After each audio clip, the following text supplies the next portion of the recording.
Soldier has some of the highest DPS against any robot or tank, amazing support capabilities, and some great movement. Soldier is often misunderstood by newer players. They may use him on waves where he performs poorly, use suboptimal weapons, and often have poor positioning.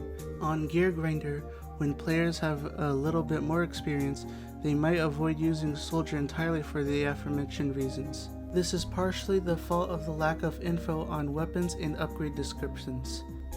Here I will try to help newer and misinformed players who would like to play Soldier more efficiently. Most of Soldier's weapons provide a shoot and reload area effect burst damage playstyle from mid to long range. This is very effective against hordes of robots, decent tank damage, a backup medic killer, and good crit mileage. This playstyle can lead to some problems, especially in Gear Grinder. Most of Soldier's primaries have very poor sustained damage output. Being able to constantly refill your health with a Contra or Mad Milk is extremely helpful with staying on the front lines.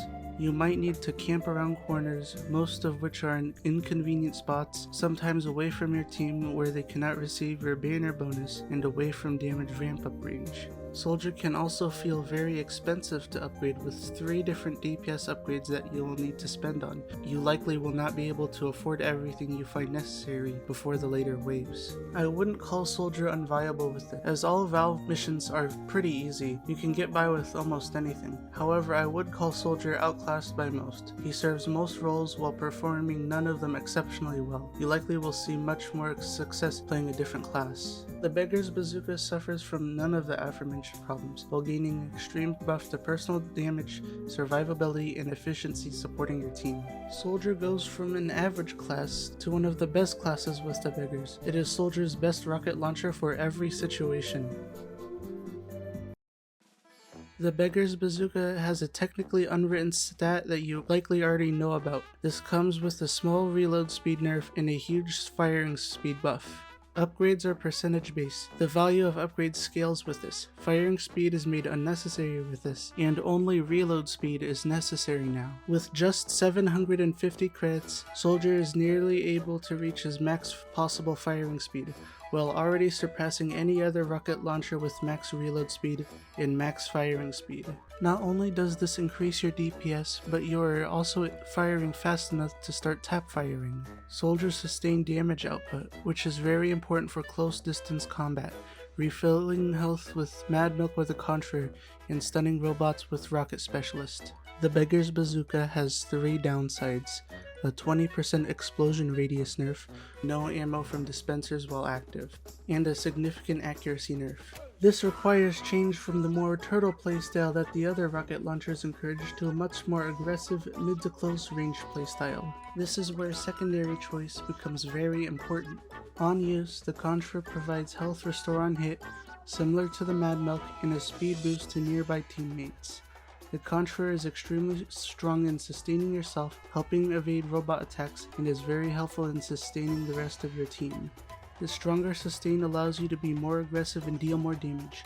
More damage allows for stronger sustain. The Contra is widely considered to be the best secondary for Soldier. The buff banner is a very strong alternative option. On use provides mini crits, a 35% damage bonus, and no damage fall off to anyone nearby. Flat damage bonus to your team is very strong. It helps you reach damage thresholds on small robots, more accessible health on kill too. The reason the Contra edges out the buff banner is that the buff banner provides no use being crit charged, as mini crits do not stack with normal crits, whereas the Contra synergizes perfectly with crits. Every rocket being a full health restore, kill or not, and the mobility to make sure the rockets are hitting their targets. The battalion's backup might seem like another usable alternative, but crit robots are uncommon in Gear Grinder, and sentries are non-existent. 30% damage resist is nice, but nowhere near worth your entire secondary slot, especially when resistance upgrades exist. All of Soldier's other secondaries are significantly weaker. Shotguns and Bison are too weak. You shouldn't be rocket jumping enough to make gunboats necessary. Man Treads and Base Jumper don't provide anything that should be necessary.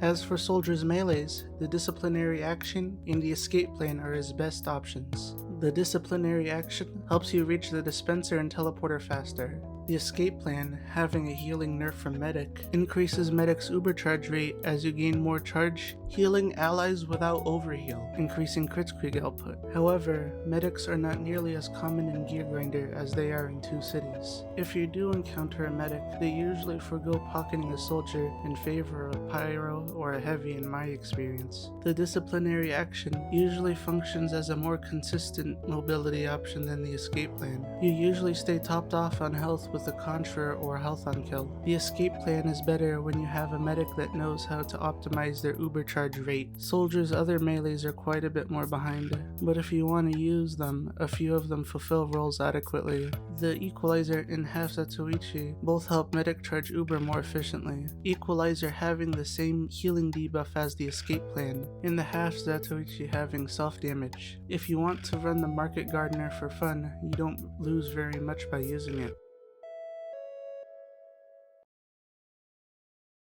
Gear Grinder has a much smaller credit pool than other tours. It's a big reason why people might avoid using Soldier. I'll walk through and give an explanation as to what's good to buy and why for each wave. This isn't a rigid list that you need to follow to the dot. You can change your upgrade path to what's necessary and what you prefer. Wave 1 of Coaltown, Decoy, and Manworks all have a starting credit pool of 400. With Coaltown and Decoy, there will be Uber medics. You will not have the means of killing them without them using their Uber. You also won't be able to output nearly as much damage as Heavy. Usually for the first wave, I'll forego Soldier for Sniper or Heavy. They perform the jobs necessary much better. If you really want to run Soldier Wave 1, I would recommend upgrading reload speed and save the rest of the credits for later. Wave 2 is where Soldier gets going. You can now afford max reload speed and 1 point of Rocket Specialist, just in time for the Super Scouts on Coaltown and Decoy. Rocket Specialist is one of Soldier's most important upgrades. The first tick gives no damage fall off, stopping robots on hit, faster rockets, and a bigger explosion radius on direct hits. It's important to know that only the first tick of Rocket Specialist is really worth buying. All the other levels only provide faster rocket speed and explosion radius, which at 350 credits isn't worth it. Rocket Specialist is very helpful on Wave 2 of Coaltown and Decoy. While you still won't have the DPS to match Heavy and Sniper, Soldier can help a lot with the Super Scouts. 3 reload speed and 1 Rocket Specialist will be able to slow them down to a snail's pace. Make sure to get close to them to make this consistent. In addition to Super Scouts, there will be Giant Heavies. On Coaltown, several medics will accompany them. Giants like these will be the best times to use your banner. Your other DPS classes will appreciate it here. As for Manworks, Soldier is still decently appreciated here. A lot of small scouts that are weak to AoE. You probably will have some leftover credits after reload speed and Rocket Specialist. Spending it on damage or ammo capacity is what I prefer, but if you feel like you need it, purchase some health on kill or damage resistances tailored to the wave. You can identify what robots will appear on the top of your screen. Wave 3 of Coaltown has a tank, a lot of grouped up soldier bots, and 2 giant heavies. Decoy has a bunch of Fist of Steel heavies, and later in the round, a bunch of soldiers paired with Uber medics. Manworks has Super Scouts, 2 tanks spawning at the same time, a lot of soldiers, and some Air Blast pyros. It's very important to watch out for Air Blast pyros.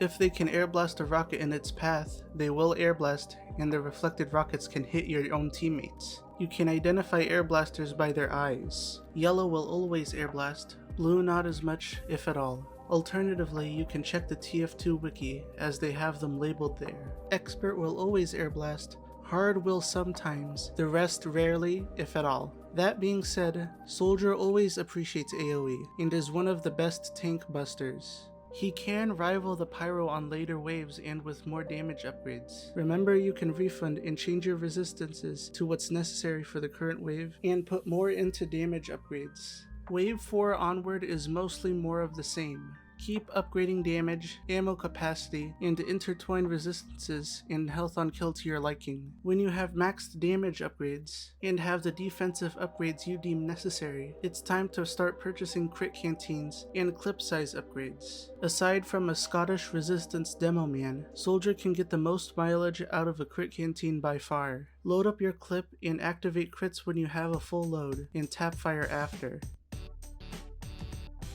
Learn robot attack patterns to dodge attacks and to manipulate aggro. If you aren't a scout, medic, or a wrangled sentry, focus fire will kill you quick even with resistances.